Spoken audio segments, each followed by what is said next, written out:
In 1991, 92, the Democratic Labour Party had a choice to make as Cynthia Ford.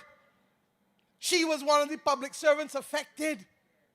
And they chose to put workers on the front line and cut workers' salary by 8% and send home 4,000 workers. In 2013, the Democratic Labour Party again had to choose what to do. And they put workers on the front line again. Not just in August 2013, but they came on the 13th of December 2013, a Friday I will never forget. 2 weeks before Christmas, and announced that 3,000 people will go home.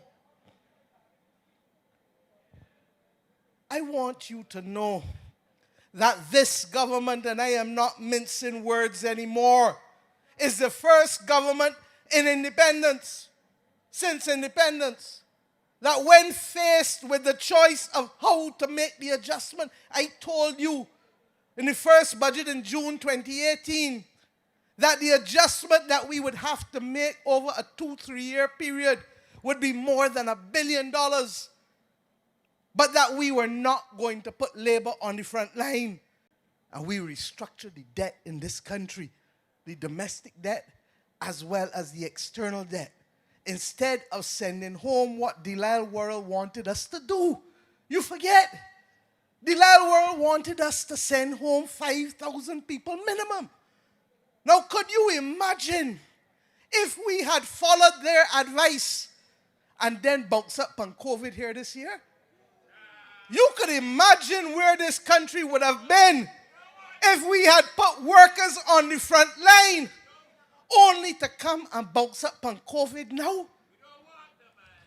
It would have been moving us from a 40-foot hole to a 60-foot hole. And I am not going to allow us to be distracted in this country because we have serious work to do. We have a COVID relief program of over $40 million to put over 2,000 people back to work in the next 12 months. We have a housing program that is going to be a major program for the first time, giving nurses and teachers and police under the salary of $4,000 a month a chance to be able to make and to get a mortgage and to get a house in this country. We have a series of capital works projects because once men and women are working in construction, they're getting paid weekly. The money then going in the shops and going in the supermarkets. The trucks got to deliver the goods. The goods got to come out of the port. All of a sudden, people are working. And that is what we are about. And Toni, I want to thank you because much has happened in the last 2 weeks. And for those who believe that this was a plan hatched sometime years ago, I say to you that it was not. But you will forgive me this.